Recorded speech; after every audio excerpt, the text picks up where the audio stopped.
आदाब नाजरीन, मैं हूं शाहिद। मेरे YouTube चैनल टेक गैलेक्सी में आपका खैर मकदम है। मैं आज InDesign के ट्यूटोरियल नंबर 31 के साथ हाजिर हुआ हूं और आज मैं आपको बताऊंगा कि InDesign में किसी भी टेक्स्ट फ्रेम में टेक्स्ट को कैसे वर्टिकली जस्टिफाई किया जाए। वीडियो शुरू करने से पहले मेरी आपसे गुजारिश है कि अगर आपने मेरे चैनल को सब्सक्राइब नहीं किया है तो उसे ज़रूर सब्सक्राइब करें और मेरे वीडियोस अगर पसंद आते हों तो लाइक भी करें और उसे आगे शेयर भी करें। तो चलिए शुरू करते हैं। ये InDesign में मैंने कुछ मैटर कंपोज करके रखा है। तो सबसे पहले मैं इस टेक्स्ट फ्रेम को वर्टिकली जस्टिफाई करूँगा। तो वर्टिकली जस्टिफाई करने के लिए हमें इसे सेलेक्ट करना है टेक्स्ट फ्रेम को, और यहाँ पे कंट्रोल पैनल में आप देखेंगे कि हमारे पास ये 4 छोटे से आइकन बने हुए हैं। अगर आपको ये कंट्रोल पैनल नज़र नहीं आ रहा है तो आप विंडोज़ में जाएं और यहाँ पे ये कंट्रोल को टिक कर देंगे तो वो पैनल नज़र आने लगेगा और उसका शॉर्टकट है Ctrl+Alt+N6। तो मैंने ये टेक्स्ट फ्रेम सेलेक्ट कर लिया और अभी आप देखेंगे कि ये अलाइन टॉप हुआ है, मतलब ये टॉप से अलाइंड है। मैं यहाँ लेकर आता हूँ इसे और इसका W करता हूँ मैं, ताकि आप ठीक से देख सकें, इसका प्रॉपर व्यू देख सकें। अब मैं इसे क्लिक करता हूँ, अब मैं इसे करता हूँ अलाइन सेंटर, तो आप देखेंगे कि ये लगभग सेंटर हो गया है ये सारा टेक्स्ट इस टेक्स्ट फ्रेम के। मैं इसे फिर से सेलेक्ट करके इसमें क्लिक करता हूँ अलाइन बॉटम, तो आप देखेंगे कि ये बॉटम से अलाइन हो गया है। और इसे फिर से क्लिक करूँगा। अब मैं यहाँ पे क्लिक करूँगा जस्टिफाई वर्टिकली, तो आप देखेंगे कि ये टेक्स्ट जो है वर्टिकली पूरा जस्टिफाई हो गया है। ये यहाँ पे ये गैप आप इसलिए देख रहे हैं क्योंकि मैंने इस टेक्स्ट फ्रेम में इंसर्ट स्पेसिंग दे रखी है, वो भी मैं दिखाता हूँ आपको। ये मैं इसे करता हूँ क्लिक और प्रेस करूँगा अपने कीबोर्ड पे Ctrl+B, तो आप देखेंगे मैंने 1 mm की इंसर्ट स्पेसिंग दे रखी है। अब मैं अगर इसे 0 करता हूँ तो आप देखेंगे कि टॉप एंड बॉटम में कोई जगह नहीं, इधर भी जगह नहीं है। यहाँ पे जगह इसलिए है क्योंकि मैंने टैब में वहाँ पे जगह दे रखी है। ओके करता हूँ मैं और आपको दिखाता हूँ इसका टैब भी। मैंने प्रेस किया Shift+Ctrl+T, तो आप देखेंगे कि यहाँ इतनी जगह है। मैं इसे यहाँ लेकर आ जाता हूँ ताकि आपको समझ में आ जाए। तो इस तरह से ये टेक्स्ट जो है वर्टिकली जस्टिफाई हो गया। मैं इंसर्ट स्पेसिंग दोबारा दे देता हूँ 1 mm और इसे कर दूँगा ओके। ये ख़राब इसकी सेटिंग इसलिए हो गई है क्योंकि मैंने टैबुलेशन को पूरी तरह से राइट साइड में कर दिया था। अब मैं इसे वापस लेकर आता हूँ यहाँ पे।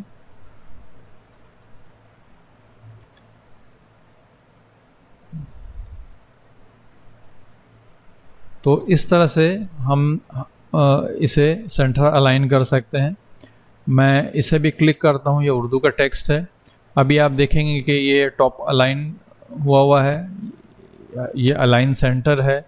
और मैं एक चीज़ और आपको दिखाता हूँ, अलाइन सेंटर में इसमें करके दिखाता हूँ इंग्लिश में और अलाइन सेंटर आपको दिखाता हूँ उर्दू में। तो आप देखेंगे कि इंग्लिश का टेक्स्ट जो है लगभग अलाइन हो गया है वर्टिकली, बट उर्दू का टेक्स्ट जो है आप देखेंगे कि नीचे जगह कम है और ऊपर जगह ज़्यादा है। इसमें हमारे करने का कुछ नहीं है, ये इशू जो है फ़ॉन्ट का होता है। फ़ॉन्ट पे भी बहुत डिपेंडेंट रहती हैं बहुत सारी चीज़ें।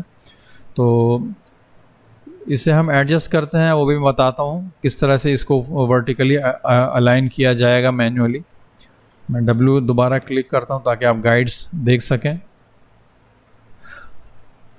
एक रास्ता तो था यहाँ से अलाइन करने का, मैं दूसरा रास्ता आपको दिखाता हूँ। आपने इसे सेलेक्ट कर देना है और क्लिक करके सेलेक्ट कर देना है और ऑब्जेक्ट में जाएंगे और टेक्स्ट फ्रेम ऑप्शंस में जाएंगे, जिसका शॉर्टकट है Ctrl+B।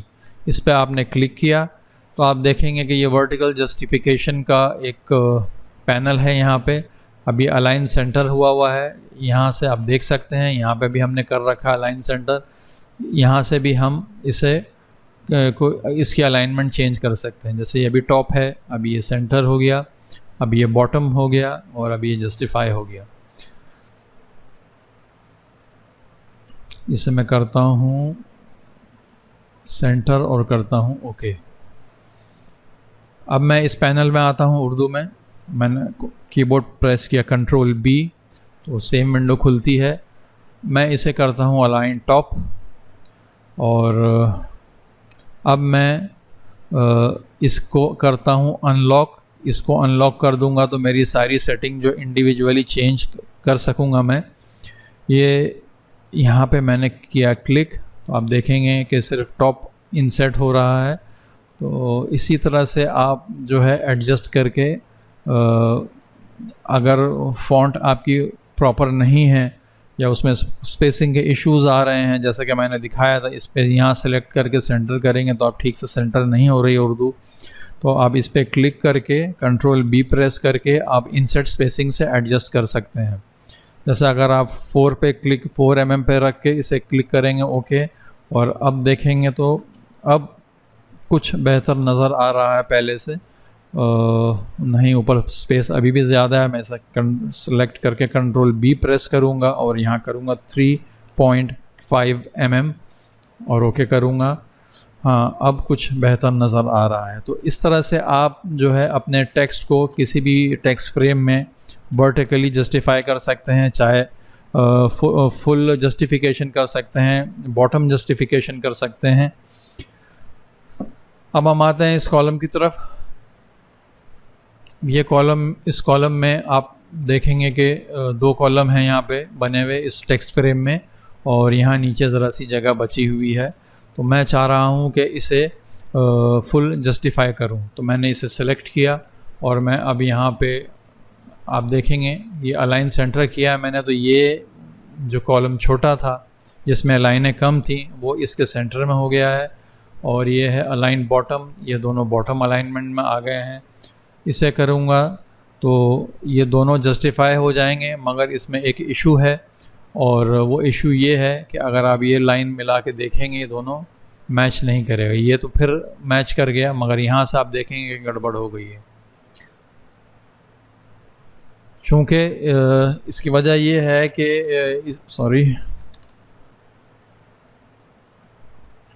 इसकी वजह ये है कि इस कॉलम में लाइनें कम थी, इस वजह से ये प्रॉपरली ये लाइनों को मैच नहीं कर सका। तो मैं इसे करता हूँ टॉप अलाइन और मैं कंट्रोल बी प्रेस करके जाता हूँ टेक्स्ट फ्रेम ऑप्शन में, और यहाँ पे एक ऑप्शन आप देखेंगे कॉलम्स में, बैलेंस कॉलम्स।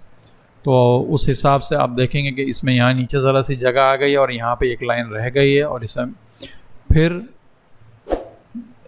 वर्टिकल जस्टिफिकेशन से मैं सेलेक्ट करूँगा जस्टिफाई और यहाँ कर दूँगा ओके।